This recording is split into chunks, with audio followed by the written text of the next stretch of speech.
Could you imagine something coming into existence without having any cause whatsoever? Let's consider.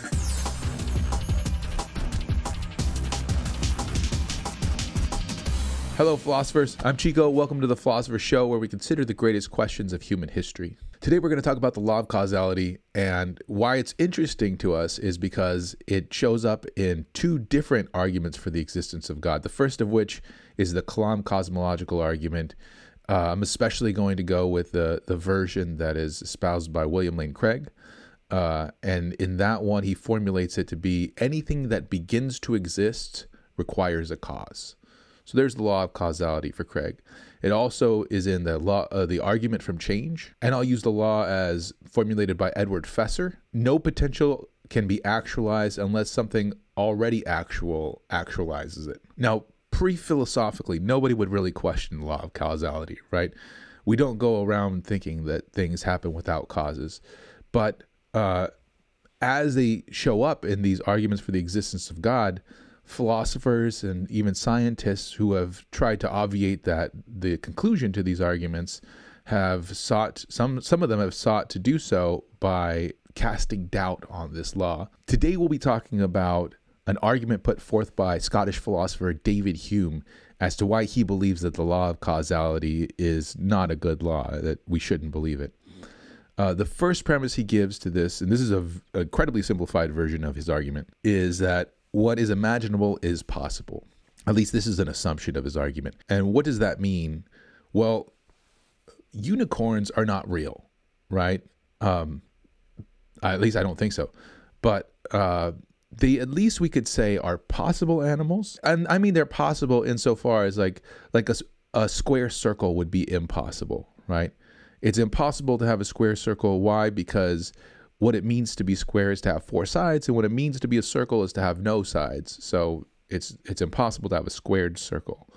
But a unicorn isn't like that, right? It's at least like a plausible, possible animal that we could have. And why would we think that it's a possible animal? Well, because we can conceive of how it could come about, right? We can picture the horn, we could picture the horse, and we can slap them together in our minds, and we could say, see, it would just be just like so, not too hard to think of. And that's the sense in which Hume is assuming that something is possible if it's conceivable. Premise two, we can imagine an object coming into being without any kind of cause. How so? Close your eyes and picture an empty space.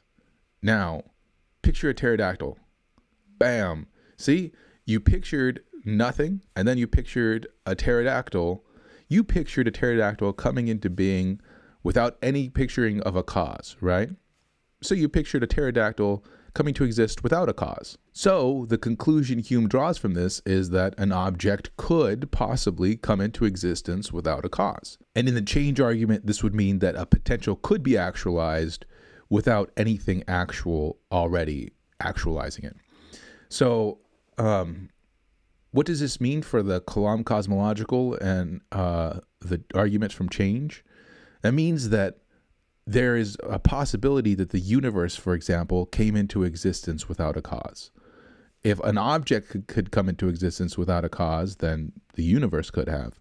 Or it's possible for the things in the universe to have changed, including their existence, to have come to be without having any kind of prior actualizer. That would totally devastate these two arguments. Unfortunately for Hume, his premise two is based on somewhat of a misconception. Remember that we were picturing nothing and then picturing a pterodactyl.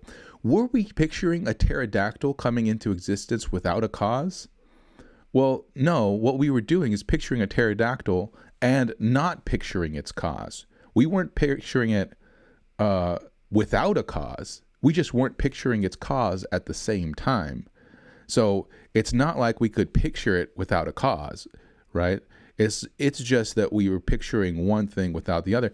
And you can do that, not just here. You can, like, I could picture the color red without picturing anything being red, right? I just picture red.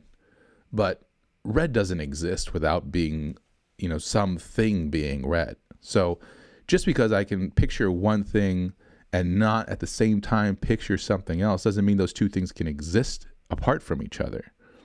So there's kind of a misconception in premise 2, and that sort of takes down his argument. An interesting second objection that we can run here is given by G.E.M. Anscombe. And here's what she said. How do you know you're picturing a pterodactyl coming into existence? It could be the case that what you're really doing is you're picturing a pterodactyl that has teleported from one place to right in front of you, right? And that wouldn't be coming into existence. That would just be it moving. Or it could be that the pterodactyl had evaporated and its molecules had sort of crept over to right in front of you, and they just very quickly condensed into the shape of a pterodactyl, so that it's not the case that this thing just showed up out of nowhere, totally uncaused. In fact, it was caused. How do you know that's not what you're picturing? And instead that you're picturing a pterodactyl coming into existence uncaused?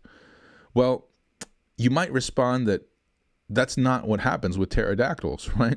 Pterodactyls don't just teleport places. Pterodactyls don't just steam over to where you're at.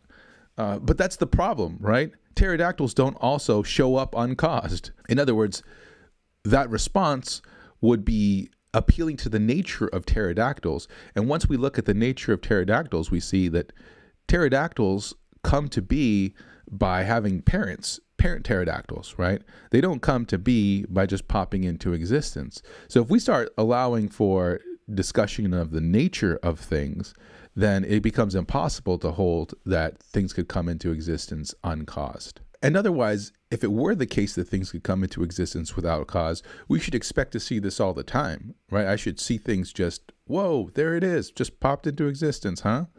And yet we never see anything like that. Although there is an interesting objection from quantum mechanics that we will consider next time that says possibly it's the case that quantum particles come into existence out of nothing. But we'll see that in the next video. So that's all that I have for this video. If you have any questions, please hit me up in the comments. Remember, the best philosophy happens in dialogue. So let's get talking, and I will see you guys in the next video. Adios.